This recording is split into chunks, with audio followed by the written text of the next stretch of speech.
April has been a busy month in the Universal camp. Universal has dropped a lot of new details on one of their most slept on lands, which is How to Train Your Dragons. And there's also been a lot of progress made on the construction side of things. So without further ado, let's just go ahead and jump right into it. We're talking some Epic Universe, and we got a lot of updates coming for you.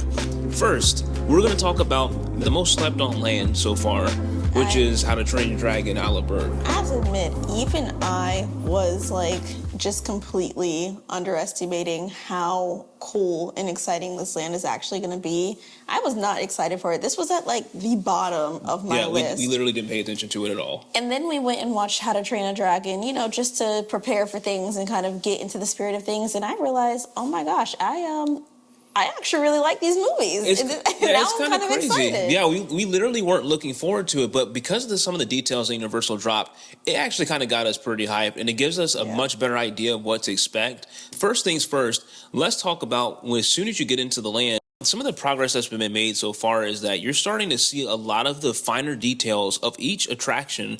I want to focus on Fire Drill. So before, in last month's update video, it only had the one single boat in there, and actually now they have, I think, all the right vehicles. You can see everything. Definitely see a lot more boats this time around. It looks like they're getting ready, or they have the water filled in. Actually. Yeah, so they've actually filled in the water to, I guess, I would assume, maybe some testing might be going on pretty soon. We haven't seen it yet, haven't heard anything about it, but I could probably imagine that we're getting pretty close to some testing pretty soon. They've gotten all the boats installed, and now, you know, they already have all the different structures in place into the actual water fixtures. So I would assume, targets. yeah, like the targets you can see are where coming. they're going to be setting the stuff up. Yeah, and I would probably guess, if I had to, given the amount of progress that's been happening so far, I would say they might be in within the next few weeks or so. Fire Drill is coming across pretty nicely, and they have the queue building is completely finished.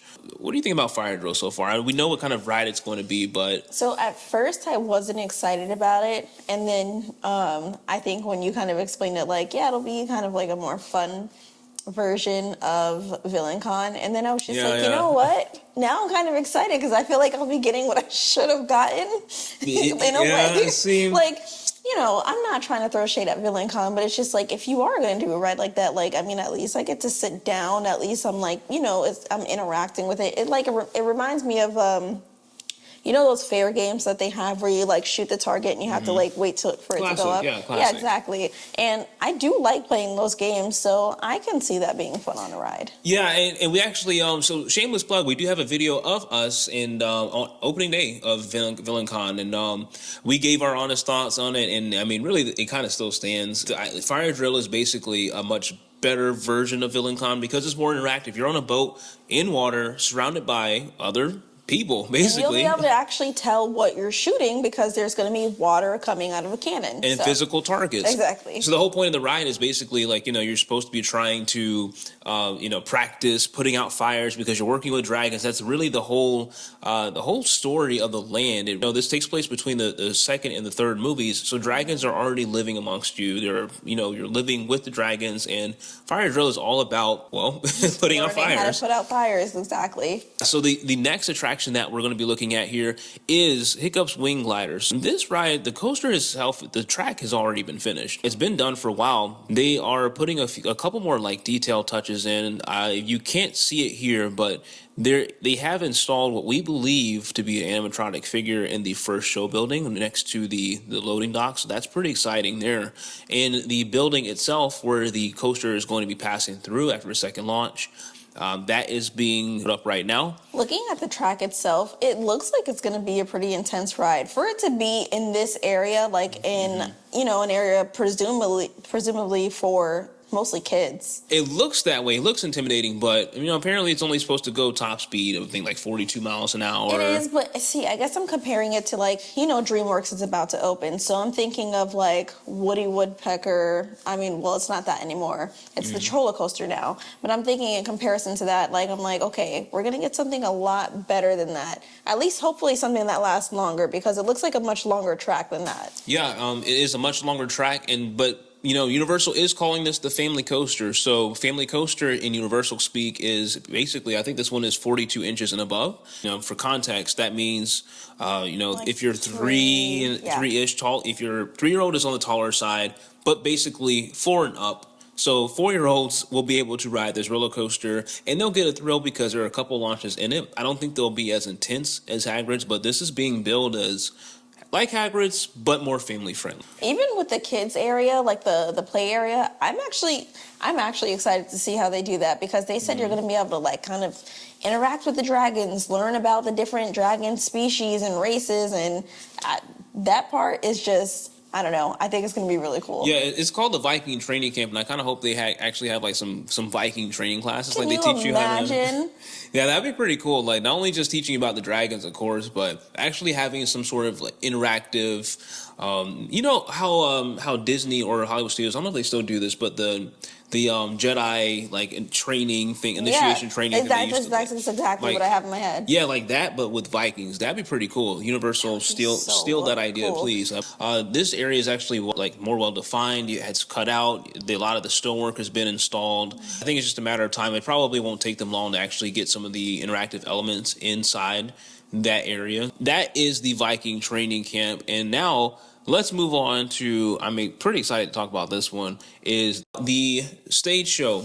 Untrainable. So this show is already in existence at Universal in Beijing. It is one of the most wildly successful shows Universal has done, and we are really looking forward to this one because Universal is really light on the live entertainment at the theme parks. Yeah. And to see this one alone, it's like literally Broadway style of show. And that's just, you can't beat that kind of quality. Seeing Toothless flying around in the stage and then the other dragons, they look really scary. Yeah, that's wild. And it's almost so realistic that I'm just like, are my kids going to be scared watching this show? They are going to be interacting with the actors on stage, of course, all the different effects. And if you look on the outside of the building here, you can see the show building, and it is looking, for the most part, pretty complete. I'm pretty sure they're just doing a lot of stuff on the inside.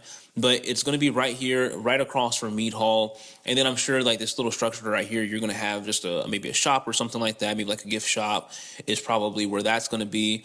You're going to have the Ice Wraith. He's the dragon that sprays like literal ice. So that'll be like a cool little like cool down station, as you're like walking past. And for what we believe from the concept art and versus what we're seeing here on the video is most likely the Hiccup meet and greet and the Toothless meet and greet is going to be right next to that area right over there. How excited are you to meet Toothless? I'm extremely excited. I'm really hoping we'll get to touch him because they talked about those iconic pictures of you being able to reach out and touch Toothless for the first time, just like Hiccup did in the movie. And I want that picture. I want to be able to reach out and touch him and be like, please don't bite my hand off, but you're so cool. It's funny. We weren't even thinking about that. Like, we saw, oh, wow, cool, meet and greet. And then they showed the video of them, reaching their hand out like in the movie. Exactly. So Universal, now that you said it, I better be able to touch that dragon, okay? It has to happen now. And last but not least, let us dive into some food here. So Mead Hall, Universal released some details on that one. They haven't released a menu yet, which we're very much looking forward to. But the actual facade of the building is looking like it's pretty much getting completed. It looks really cool. I'm kind of thinking like it's almost like Three Broomsticks vibe over at exactly at Islands of Adventure, and it's just like everybody's kind of just meeting in one big area. I'm thinking big size portion foods, hopefully. Yeah, that is going to be super exciting. We get to dine like some Vikings over there in Mead Hall, so can't wait to see that. Can't wait for the menu to come out pretty soon, and I'm pretty sure as they release details and as we go along throughout the construction cycle, I'm pretty sure getting closer to opening, that stuff is going to be released, and we for one cannot wait for that. That was Isle of Berk. So now we are going to head over to Harry Potter Ministry of Magic, and not a whole lot here except for the murals have really kind of taken shape here. So you have the mural that is reminiscent to Fantastic Beasts on the side of the buildings here. The main entrance to the attraction is coming together pretty nicely. A lot of the theming and the painting has been done. A lot of the scaffolding has come down. So it's looking more like a complete area. I don't think a whole lot is going to be going on in the main area that we can see. There's going to be a lot of detail and interior work going on. And I know before we were hoping for like an elevator type ride, a drop ride, but it looks like the ride system is going to be more similar to Spider-Man over at Islands of Adventure. So Spider-Man's still really fun. I love that ride. It's one of the best rides over in that park. So I'm still looking forward to it. Yeah. From the outside in these different lands in general, it looks like we're getting a lot of that. A lot of the walking area is pretty much in now, and they were prepping that a couple weeks ago in front of the attraction. Now it looks like that is completed. So that is Ministry of Magic. Moving on, Dark Universe. So Dark Universe, so far, they have made some progress on the actual walking pathways. The courtyard is coming together. The entrance portal itself, the first thing that is what I noticed is that the paint, it's darker. Yeah. Yeah, so I can't believe we're getting excited about some paint, but Right.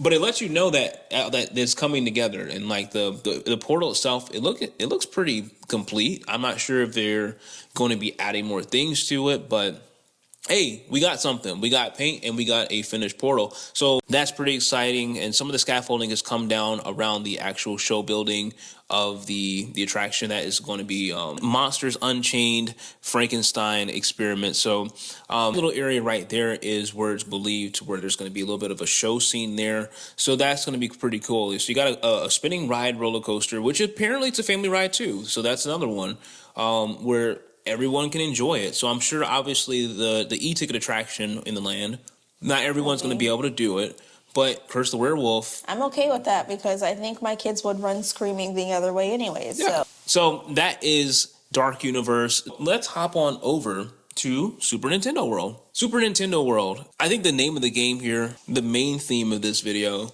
is details, details, details. definitely. Because Super Nintendo World, so far, it looks a little bit more complete every single time I see it. Like they have the figures right there on Mount Beanpole. Yoshi's Adventure was doing ride testing. And as you can see, it's kind of moving along the platform now. You can even see like in the ride testing in this video that they have like the wheelchair accessible Yoshi vehicle, and it just looks really cool. Yoshi's Adventure, so it's a 36-inch height requirement, so kind of like what we thought, very much like the Seuss Trolley train ride. I'm not sure how I feel about that. It's definitely not if you have younger kids or maybe a lot of kids. It's only 2 people per seat. It's a 36-inch height requirement, and because of those same guidelines as the Seuss Trolley train line, we never ride that ride because it's just impossible logistically to do. We would be there for like an hour trying to do one ride, even though Universal's child swap system is unmatched to any other.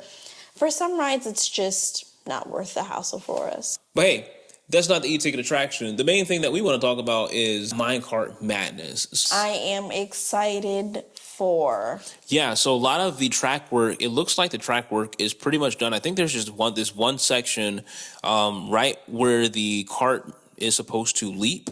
That, I'm pretty sure that might be like the big finale or something like that. I think there is one section of track that's still missing and has to go in. So not much that you can see from the eye here.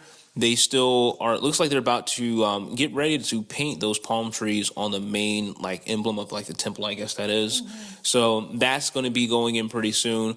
I think this ride alone, at least from a construction perspective, this will probably be looking complete, and I wouldn't be surprised if we see some ride testing as soon as like next month. I'm hoping that we're going to see ride testing by next month because I really want to see how they do it, like to get the cart to jump over, like just, make perhaps suspensions to make you feel that bounce if you're jumping. Like I got to see how they're going to do this. Yeah, from a construction standpoint, I don't see it being done anytime soon, depending on if they had run into any challenges. But from what we can see here, looks pretty complete for the most part. Just one section of track missing. Again, once this stuff is done, like once they pour the walkways and you see the concrete in the lands, you see where things are kind of going to go.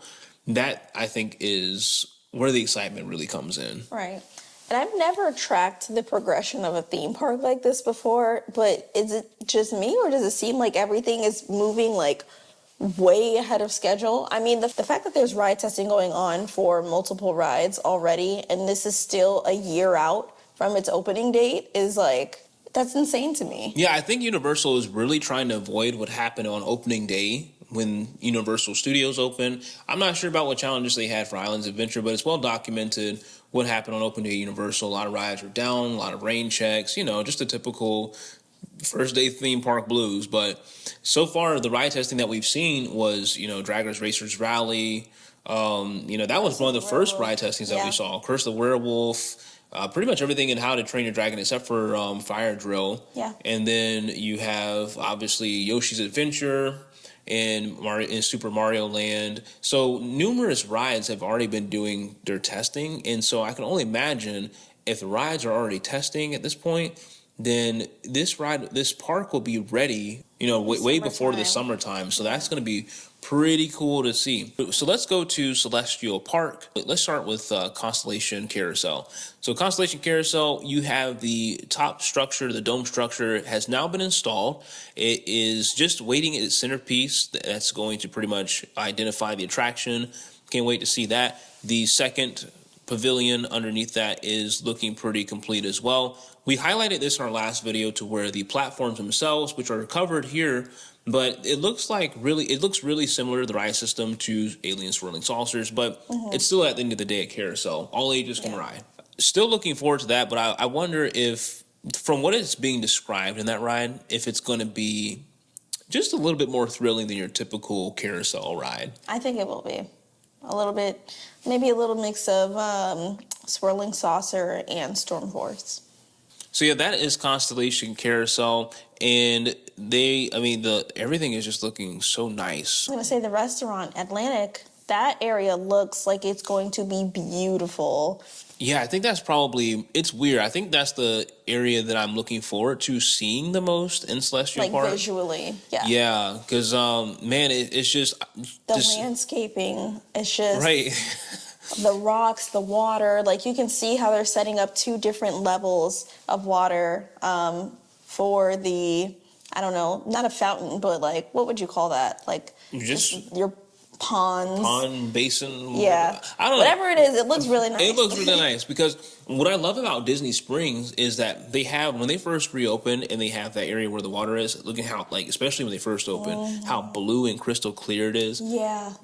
It looks like it's going to have that same effect over, especially by Atlantic, which really sets the tone for the restaurant. It's a surf and turf restaurant, so what better way to kind of put you in the mood for that type of food other than being surrounded by some crystal clear blue water? That's going to be pretty cool. I can't wait to see that. Let's talk about one of my favorite structures here in the park, the Universal Grand Helios Hotel. And Ashley, how excited are you to stay in this hotel? Very, very, very, very excited.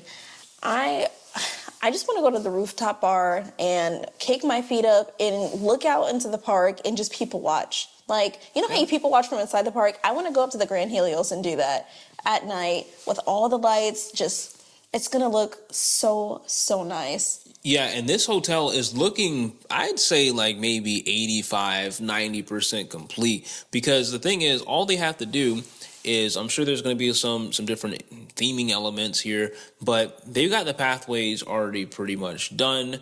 The fountain structure is already done, so now they just got to add the fountain. The structure of the hotel itself, I mean, look at it. It's pretty much complete. Yeah, all the windows are, I think at this point, all the windows have been installed. The painting is, I would say, I'm pretty sure it's not 100% done, but from the looks of it, it's looking pretty good on the front side. And they have started putting the paneling on the dome structure on the top. And man, to give you some perspective of how massive this hotel is, you can literally see it whenever we were driving up to Epic Universe on John Young Parkway. That's the first thing you see off to the right. It was just like sticking right out at us, and I'm just like, oh my gosh, this thing is huge. It's massive. It definitely puts the Grand in Grand the Grand Helios, and I'm pretty sure price-wise, it's gonna put the Grand in the Grand Helios as well. So a couple of you have asked us in the last video in the comment section, what do we think that the overall cost is going to be? How expensive is this thing going to be? Well, from what we know, Grand Helios has 500 rooms, and if it's in the park, I originally said, and when I responded to that comment, I said it was going to be, my guess is the preferred tier of resorts. I don't, because Universal is lacking in that area. The only one they have is Sapphire Falls in the preferred tier. I'd like to retract that statement. With only 500 rooms, I think it's going to be on the level of like, a Portofino Bay, Hard Rock. It's going to be in the... And that's an exclusive perk that you're getting staying at a hotel inside the theme park. That's the reason why Hard Rock is so expensive, because it's right there next to Universal. Like, you're practically, like, everybody going to HHN, you want to stay at Hard Rock because you have access right there. At the end of the day, you don't have a far walk. Like, imagine shutting down the park and just walking steps to your hotel room. So yeah, we haven't gotten a price figure yet. You are actually able to look at the price figures for the other hotels, like the Stella Nova Resort. Terra Luna isn't available yet, but the price, I'm pretty sure, is going to be roughly around the same. They're practically the same hotel. That's all for the Grand Helios. Now going over to Terra Luna, they're making some pretty good progress on that one. Like, Stella Nova is pretty much done. I mean, they have some minute details like at the very bottom that they need to finish, but that one's pretty much good. Terra Luna, though, that one's finally starting to finish up. Like, I guess I would say like halfway done. I'd say it's like 55% done. Stella Nova Resort is pretty much finished. They actually have now installed the main entrance way, and the archway has been completed there. It's been smoothed out, painted, so it's looking like an actual entrance to the whole resort. That is coming together pretty nicely, and they have added the lights to Stella Nova. It is nice. Beautiful. And so I don't know if you can tell from the drone footage, but these lights, I don't know if you can even see them, These but are some good quality lights. They're good quality. Like, even in the daytime, we are actually there in the evening and in the daytime. You can see them at both times very clearly. And I don't know if it comes across in the video how bright those lights are during the day, but in person you can clearly see them. Like, you know how you can't really tell like when lights are on during the day? Like, this is like a clear cut, like. So I can only imagine how it's going to look at night. Next time, I think we're going to have to go back. Yeah, we're definitely going to get some night footage of that. Terra Luna is looking a little bit better. So we kind of talked about this in the last video. You know, everything is pretty much there. You can see where they're going to be putting the bar areas for the pool area. The pool is in like a moon shape. Yeah, the pool is in the moon shape. And it goes well with the theme. I like the way Terra Luna's pool is more than Stella Nova. I'll take Terra Luna's pool over Stella Nova. Terra Luna just kind of gives me that community pool, like big hangout type vibe. Stella Nova is just like, I think that's just like one of those fancy pools that is just, it's boring, but it's supposed to be. Yeah. I mean, both resorts are looking pretty good. I think I saw some prices around opening weekend. I think around $158. Which is not bad, especially for an opening weekend. Yeah, especially for, a hotel like that. It's going to be for your pretty standard room. I'm thinking roughly around like a Cabana Bay style room. Nothing crazy, but something just at least get you close to the property. And that would be a great alternative, especially being that there is 700 rooms between each hotel. So there's going to be plenty of space. Plenty of opportunity to stay close or on property, so really good option there. That is pretty much it for the construction update. As for the month of April, if I'm a betting man, I would say the month of May is going to be a pretty big one, because the summertime, they got DreamWorks Lane opening up, I would assume in June maybe. That's coming together pretty nicely, but we focused a lot on the height requirements in this video, especially for the rides, because we want to give you guys just an idea of, if you have littles like us, what you're going to be looking at coming into the parks. And we actually have a video explaining all the different things that Universal has for families and littles. So if you want to check that out, we'll leave that right here. But if you enjoyed what you saw, if you have any questions, let us know. Sound off in the comments anything that we may have missed, or is something that you have heard that you would like us to cover in the next video. But we appreciate you guys watching and coming through. We'll see you on the next one.